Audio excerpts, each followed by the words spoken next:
Assalamualaikum warahmatullahi wabarakatuh.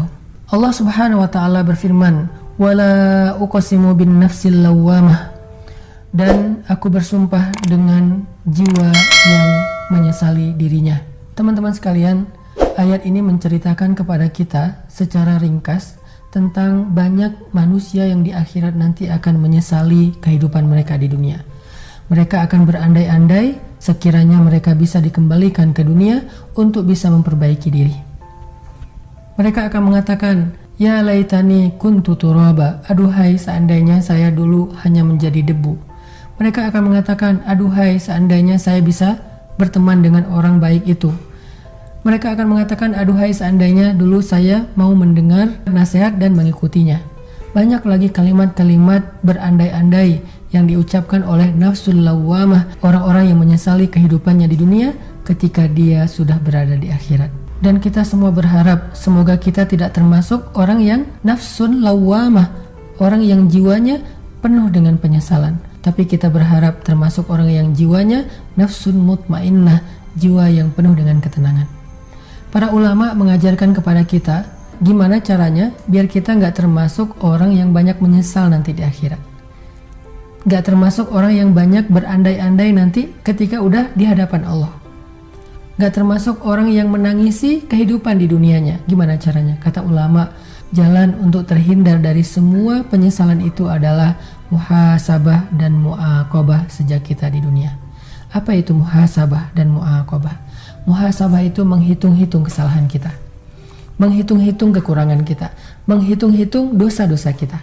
Mu'aqabah menebus kesalahan, dosa, dan kekurangan kita dengan kebaikan-kebaikan di masa yang akan datang. Sehingga ulama mengatakan, la yakunul abdu minal muttaqin hatta yuhasiba nafsahu asyaddu min muhasabati syarikih. Seseorang tidak akan mencapai derajat orang-orang bertakwa sampai dia menghitung-hitung kesalahan dirinya lebih daripada dia menghitung kesalahan orang lain. Bukankah kita sangat peka terhadap kesalahan orang lain? Kita sering membicarakan kekurangan orang lain dengan orang-orang terdekat kita, dengan pasangan kita, dengan keluarga kita, dengan sahabat kita. Di grup kadang kita membicarakan kekurangan saudara kita di grup sebelah. Kita sangat mudah mencari tahu kekurangan orang lain. Tetapi orang yang bertakwa akan lebih mudah mencari tahu dan membicarakan kekurangan dirinya daripada orang lain. Ini namanya muhasabah. Ulama juga memberikan analogi seorang pedagang. Orang yang suka muhasabah diri itu adalah seperti pedagang yang setiap sore ketika dia menutup tokonya, dia akan menghitung rugi dan untung dari perniagaannya hari itu. Apa kerugiannya? Kenapa bisa rugi? Apa yang membuat dia tidak mencapai target hari itu? Bisa harian, bisa mingguan, bisa tahunan di akhir tahun. Semua pedagang, semua pengusaha, semua pekerja akan membuat semacam evaluasi secara rutin, baik itu harian, mingguan, bulanan, dan tahunan, supaya mereka bisa memperbaiki kekurangan-kekurangannya dan mendapatkan keuntungan yang lebih di masa yang akan datang. Seperti itulah harusnya kita memuhasabahi kekurangan kita. Coba kita ingat hubungan kita dengan orang tua di masa lalu. Bukankah banyak dosanya? Bukankah kita sering durhaka sama orang tua? Coba kita ingat sholat-sholat kita. Coba kita hisap sholat kita sebelum Allah yang menghisapnya. Karena kalau Allah menghisap sholat kita, lalu hasilnya ternyata buruk, maka semua amal kita akan rusak karenanya. Coba kita hisap sholat kita. Apakah kita menjaga sholat kita dengan baik? Alladzina hum fi sholatihim khashi'un. Apakah kita termasuk orang yang menjaga kekhusyuan sholat kita? Walladzina hum ala sholawatihim yuhafidun. Coba kita perhatikan puasa kita selama 1 bulan ini. Coba kita perhatikan tilawah kita. Coba kita perhatikan hak-hak tetangga kita. Coba kita perhatikan perilaku kita kepada keluarga, pasangan, anak-anak kita, guru-guru kita, teman-teman kita, sahabat kita. Muhasabah. Yuk kita hisap diri kita sebelum Allah yang akan menghisap kita. Setelah kita mengetahui kekurangan dan aib-aib kita, sekarang mu'aqabah, tebus kesalahan itu. Kalau dulu kita pernah menyakiti orang tua kita, sekarang tebus dengan berusaha membahagiakan mereka. Kalau dulu kita pernah memarahi anak kita, sekarang hargai mereka.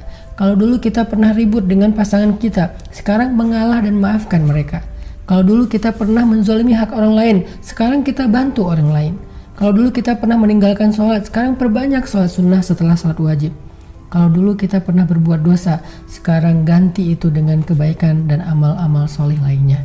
Itulah yang dilakukan orang-orang yang nanti di akhirat akan dipanggil dengan kalimat nafsun mutmainnah, jiwa yang dipenuhi dengan ketenangan.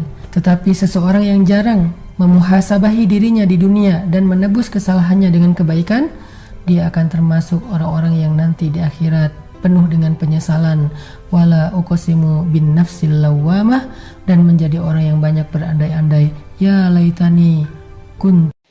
Jadi mudah-mudahan Allah jaga hati kita, baik ketika kita diuji, bahkan ketika kita diberi nikmat, supaya dalam dua keadaan ini kita tetap menjadi mukmin yang ajaban, yang ideal, yang baik, yang insya Allah Allah suka sama kita. Kalau diuji sabara fakana khairallah, kalau diberi nikmat syakara fakana khairallah. Kalau dia diuji dia bersabar, dan itu kebaikan untuk dia. Ternyata diuji ujung-ujungnya baik. Lewat apa ujian menjadi kebaikan?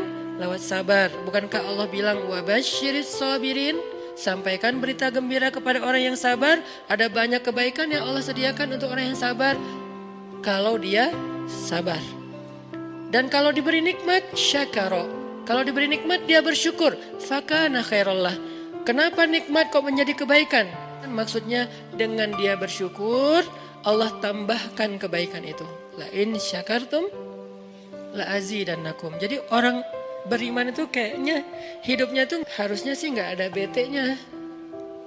Hidupnya tuh nggak ada istilah, aduh hari ini gue kayak rugi banget nih. Nggak ada orang yang beriman rugi. Kan hidup kita tuh di antara dua itu kan. Cuman varian ujian itu aja macam-macam. Varian ujian itu misalnya kalau di surat Al-Baqarah Allah menyebutkan 3 varian ujian kan.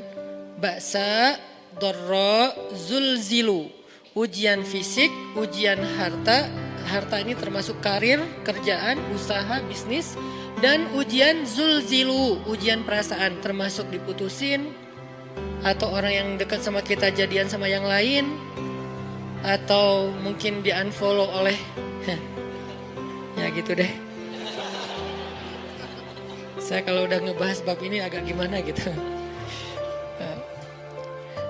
Jadi 3 varian ini masuk kategori apa?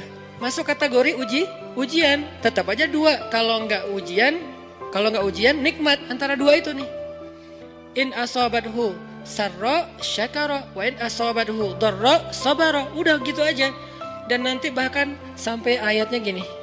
Alladzina yunfiquna fis sarra'i wad-dharra.